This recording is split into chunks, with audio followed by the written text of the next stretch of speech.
Shanti. Welcome to Interview with Raj Yogi. And our topic, I think, is around the power of being a detached observer in terms of maintaining a light stage. Oh, it's constant happiness. So let's start with the reflection.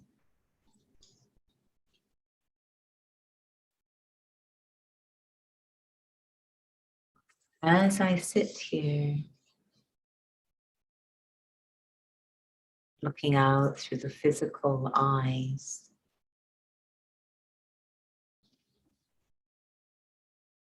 I feel like I'm straddling two worlds. My inner world of thoughts and feelings, and the outer world of action, interaction, time and sound, the physical world. I, the observer, I sit in between.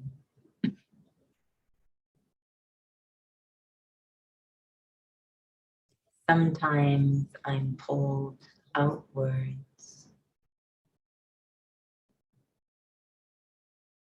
very much affected by, entangled in what's going on outside.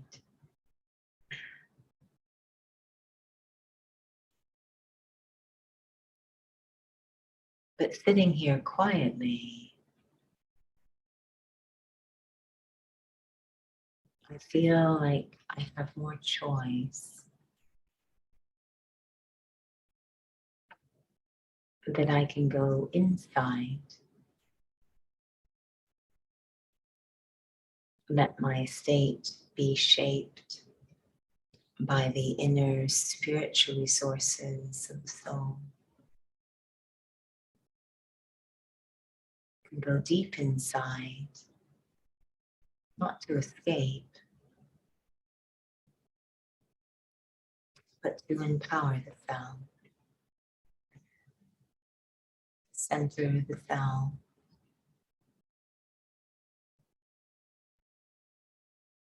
There is always this balance. I am here between two worlds.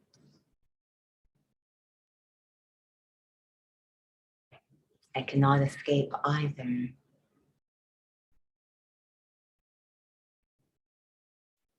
But I can learn how to strengthen the inner world,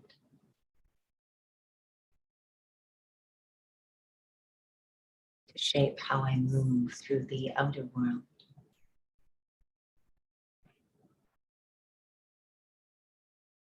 Om Shanti.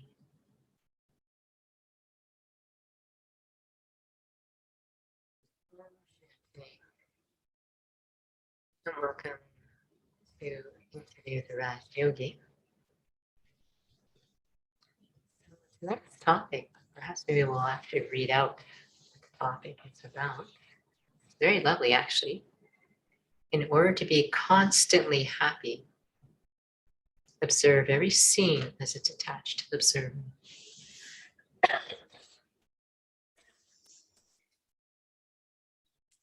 I know that happiness is something that everyone wants, but we're perhaps not really understanding how to attain that. So it's a very interesting topic. I'm not sure how many would find detached observer appealing if they don't really understand what it means and the connection between being a detached observer and being happy. And what are your thoughts on that? I think, there's a couple of things first off around the happiness. Really, I think the first objective is to be stable. And the suggestion in that slogan is that our innate state is actually happy, and we're trying to stabilize in that innate state, and many things are pulling us off. So this is why we keep craving it, because it actually is our innate or most basic state, is to be light or happy. So just to be stable, I think, is first what we're striving for.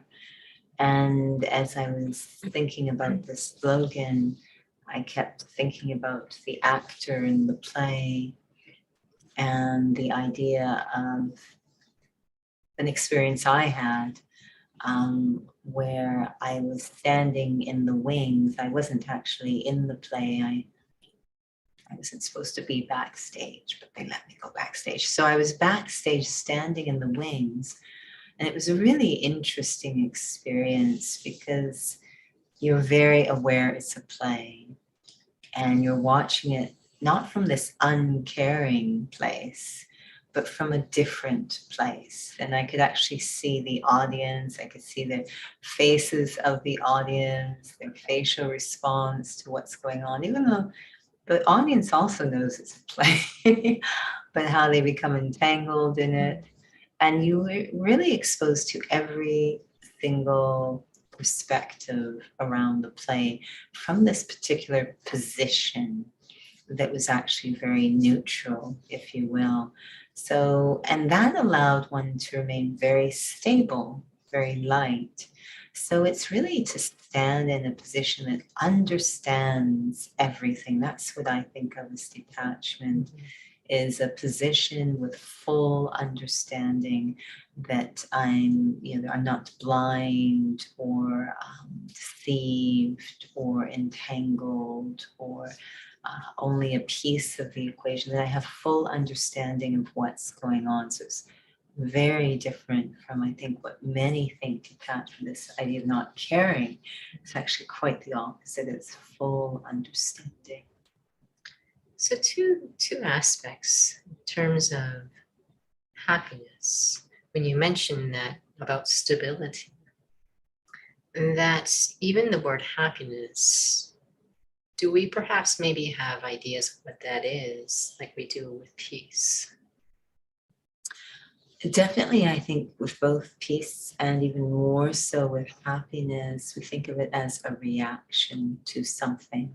And this is when it goes horribly off the rails. So I am happy because, or I am not happy because. It's the same thing. Some people say, no, I'm really a happy person. If at any time you say I am unhappy because, then that means also the happiness is conditional or based on something. So happiness as a reaction. And what spirituality suggests is that is actually not true happiness. The term we use is liberation in life. So this idea of having a very pure or spiritual stage as I act. So my actions are aligned with my true state, if you will. It's this high level of integrity.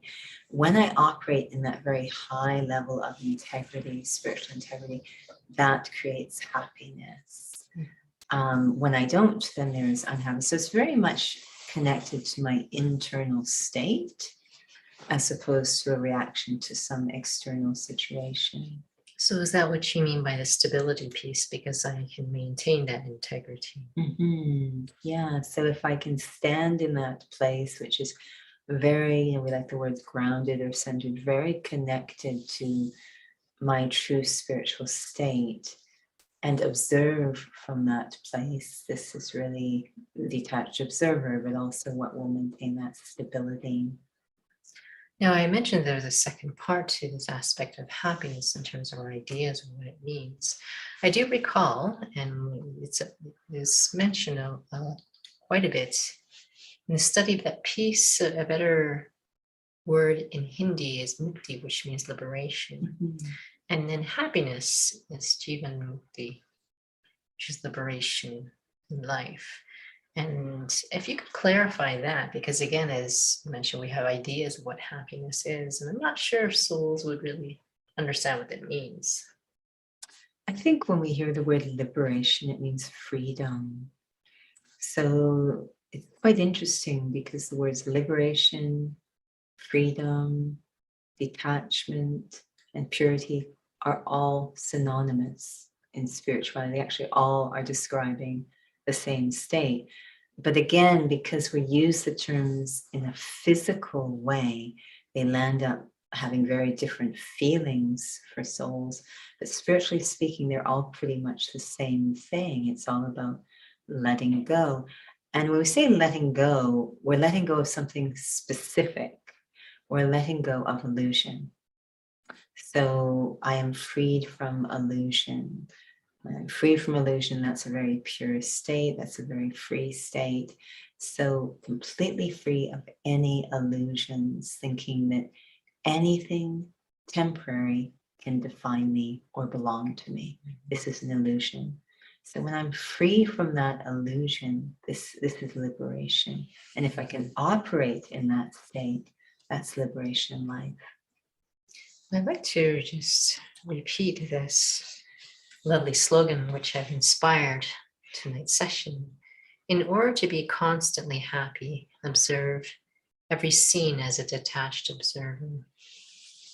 What do you feel is really the cause of unhappiness? I know we've been talking about it, but I'm not sure again if we're always clear about that. I think, it's very interesting because I know the Buddhist faith takes this up quite a bit and very clearly suggests that desire is the root of sorrow, point blank. And I think we kind of have to agree on that one. Desire is the root of sorrow. And this makes people very nervous. But again, it's about, really having clear language. The opposite of desire is contentment. So, it's not prudery or denial or asceticism, it's contentment. It's not frightening. Some say that contentment is just a settle. I've heard that from someone. I was quite surprised. And it's actually a very full state. Mm-hmm. So the contentment has as its root this idea of content, that I have contents, I'm filled with content. Mm-hmm. So there's nothing settling about it. It's a very full state. So I'm liberated from, this constant enslavement to I want this. This is what's driving us mad, actually. And then that leads to expectations and a whole bunch of other domino effect. And I think, what's really important is to be able to drill down. When I say I want something, it'd be really good if this happened, to kind of be able to drill down, keep asking, well, why? Like, what at the root do you want? What at the root is going to, are you looking to fulfill? Because we can say that we want something and it's not quite communicating at the root what we're looking for. And in fact, it could take us in the wrong direction. So to be because I think in fairness, the soul should receive whatever they're trying to attain, but we're just looking for it, if you will, in the wrong places because we haven't quite identified the thing that we want to attain. So, we say we want love, and I think that's very valid. And then the ways that we look for it inevitably start to cause sorrow. But it's valid to any of the eternal qualities of the soul. Very valid power. All of it is very valid. But the way that we're articulating and looking for it is actually leading to more sorrow. Now, I know you mentioned about the Buddhists and this aspect of that desire is the root of sorrow. And to even be in a study, or anyone would say, well, then how do I have no desires? And you were mentioning about being content. And what is it that I'm filling up with in this study? Because when one talks about detached observer, again, it's fascinating that we have such loaded ideas about words. Mm-hmm. I'm not sure. So it's going, I'm not sure how that's going to lead to happiness. Or perhaps maybe what is the role of a detached observer in terms of happiness? I think, it's a challenge to have a spiritual conversation without being in a spiritual state. We just could kind of keep reverting to physical understanding because things are almost the exact opposite in spirituality. At the root of all of this is, in spirituality, the idea is letting go fills you up. And that's the exact opposite of physicality. Letting go means you get emptier physically. If I have $20 and I let go of the $20, I'm $20 poorer. That's the way things work physically. But in spirituality, it's the exact opposite. That when we release things, and that's the point, again, that temporary stuff, when we release things, we actually fill up. There's space to fill up with what is eternal. So it's really about what state I'm in, what these words feel like to me. Sometimes we just try and change the words or change the definitions of the words rather than change the state we're in as we think about the words. And if I'm trying to understand spirituality while I'm in a very physical state, it's going to be very challenging. So we always put lesson 1 first, be soul conscious, and then experience these different words, these different states. From your own personal experience, and it's challenging, right? I'm sure souls will feel like, I'm just trying to know what it means to be grounded, connected, to feel peace. And from your own personal experience, this aspect about being able to stay constantly happy, what has your experience been like in terms of this capacity to be a detached observer? I think, as you sort of go along, and if you find I'm not happy, I'm affected by something, rather than going in, and this is something I've been reflecting on quite a bit lately, rather than going into what happened, what's going on out there, what's making me unhappy, they did this, I take it this, because again, happiness is the intrinsic state of the soul. I take, if I'm not happy, it's a very loyal indicator that I need to observe what's going on inside. I need to observe with clarity. And lately, in sort of interacting with professionals in certain fields, and it fascinates me to see if, this art of being clear or neutral or objective, rather than having biases and filters, it's very rare. And so to be able to, if I feel sorrow, I immediately, because, so much time in the spiritual study, immediately I look inside. It's a very loyal indicator of what's going on inside. I need to be an observer of that and not so much getting, trying to dissect what's going on outside, but really looking clearly inside and putting myself in that very, clear position. From there, of course, I will observe what's going on around me, but being able to look very clearly at the self. It feels like that could be a very huge leap for me. Especially, I do feel that perhaps the line is quite gray for many in terms of what is mindfulness meditation, and how is that different from this? And maybe souls don't understand what I mean by that, but we've had souls who say, isn't that enough just to be mindful?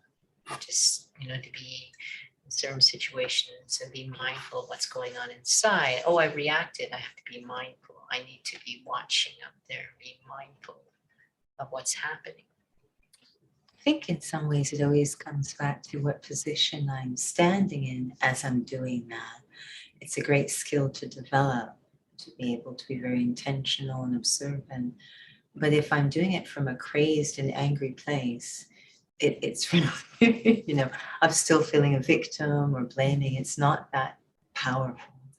So I've found myself that it's been very helpful to be exposed to a spiritual study and practice that really basically shifts the position I'm operating from.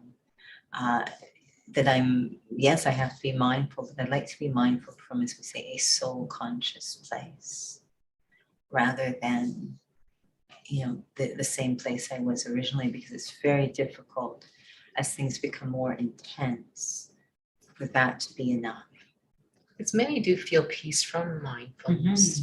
So is there a possibility that that peace that I'm experiencing may not be enough at certain situations? I think it's as I say, a wonderful skill, but it really, as things become quite extreme, it's so important to, yes, build up that state from which I'm observing from. But it's a wonderful skill to have, to be able to be intentional and aware of what's going on. If I can do it from a spiritual stage, then I think it's very powerful.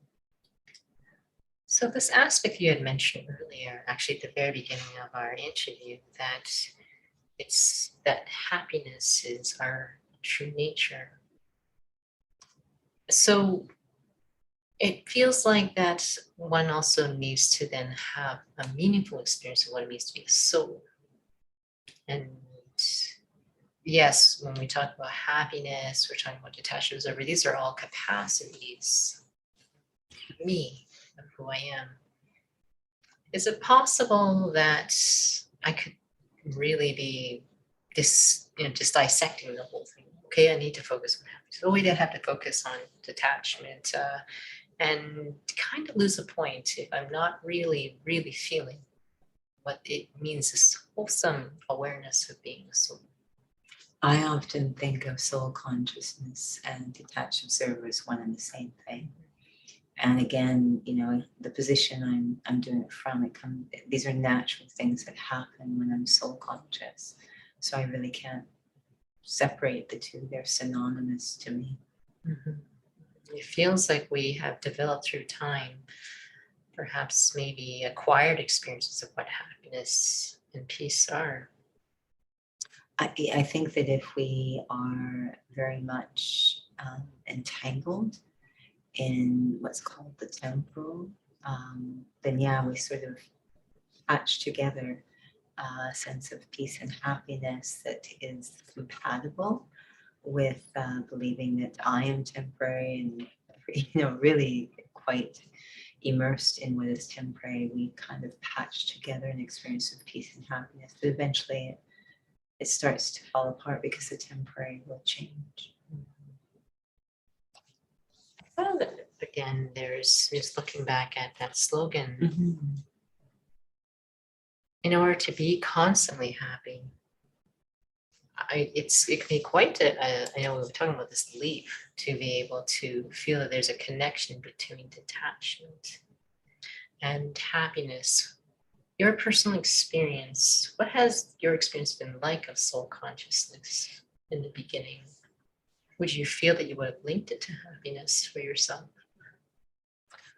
I think, again, this idea that soul consciousness, if happiness is really to operate in the state of complete spiritual integrity, and soul consciousness in the beginning really gave me a sense of myself,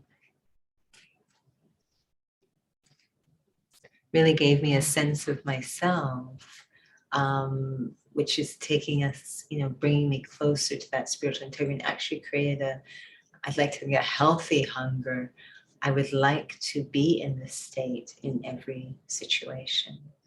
So that's what I really felt in the beginning, is that it made me anyways, very aware of how easy it is to lose one's integrity, therefore one's happiness, or we have been so lost in different scenes, like losing ourselves in different scenes and situations.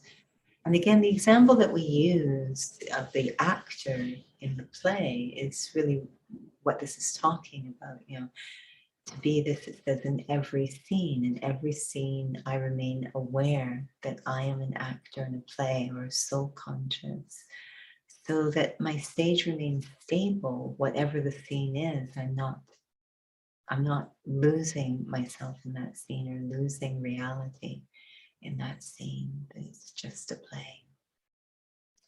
When you're practicing through the day,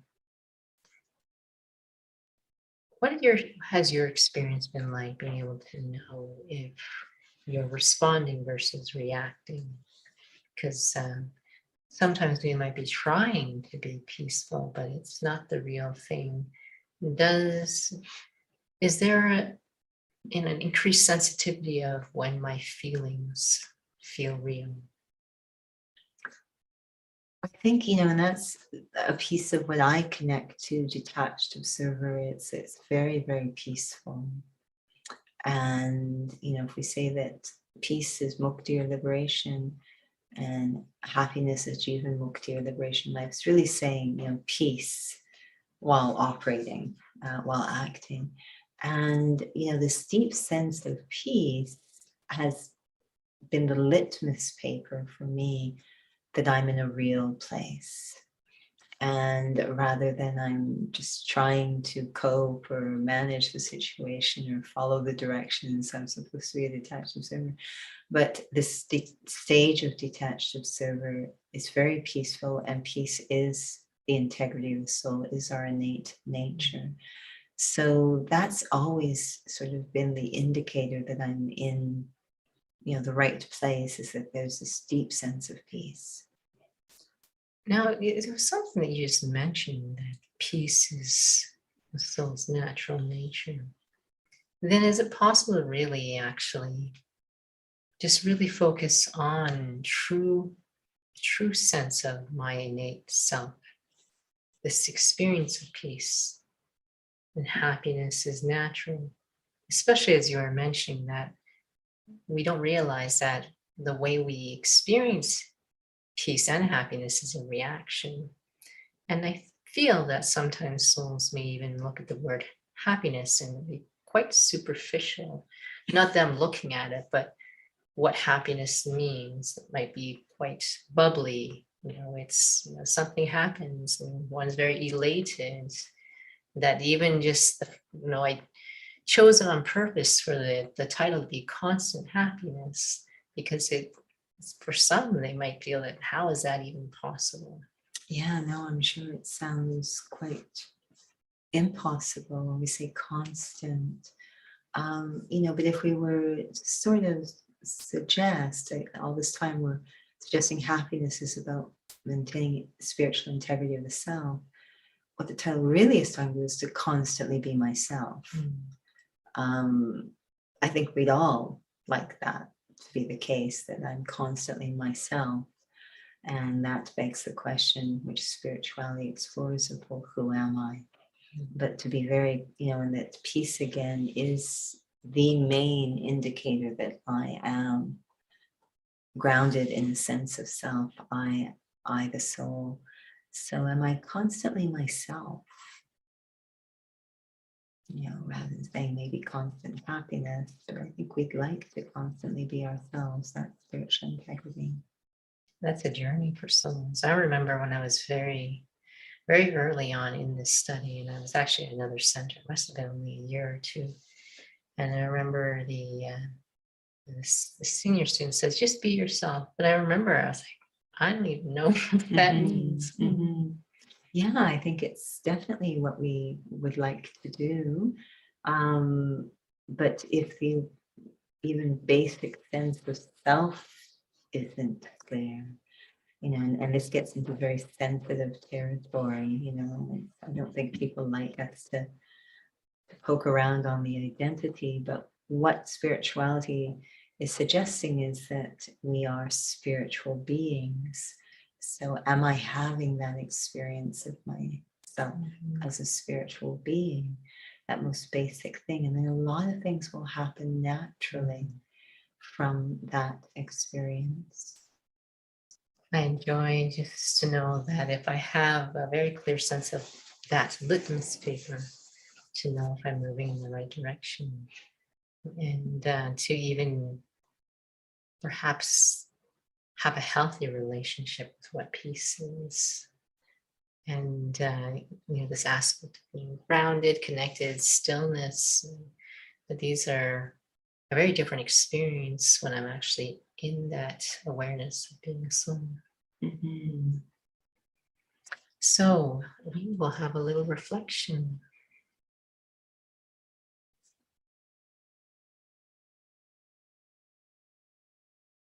With one thought, I turn my attention inwards, as if feeling my way, using my mind to feel my way into my inner world. There are many thoughts that want to pull me outwards. Thoughts about time, about tasks, scenes and situations. But for the moment, my interest is on reaching the center point of my inner world. Seems like the oldest part of me, the most ancient, and yet the most pure, the most innocent.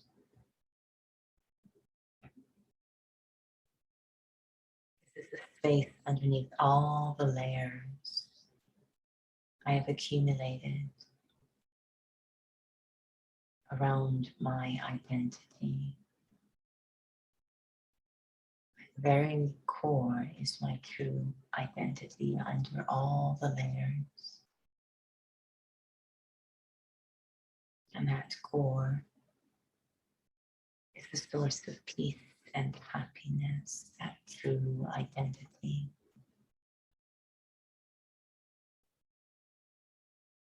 There's so many layers to move through, so much to let go.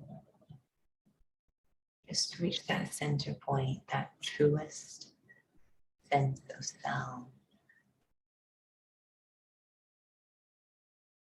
But in my heart, it's a journey I want to make. A return to self,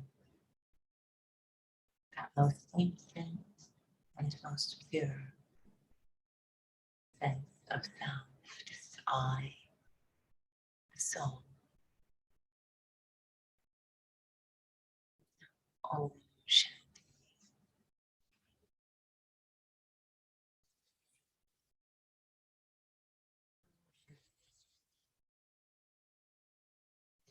Joining us this evening. Reminder, you're always welcome to type any questions you have, thoughts, in the chat box on Instagram or on YouTube, or you're welcome to email the center as well if you have topics you would like explored in the future. So in terms of just upcoming sessions, everything stays the same in terms of online English experience, those meditation sessions, Tuesdays and Thursdays, Fridays, Sundays, 6:30 to 7:30. We do have an on-site session at the Northeast Center, same time, 6:30 to 7:30. World Meditation Hour is always the third Sunday of the month, same time, 6:30 to 7:30. You're welcome to join me tomorrow's session. That's the last part of the 4-part series of Meditation 101. But you're welcome to visit the center's website for other upcoming sessions. Shanti.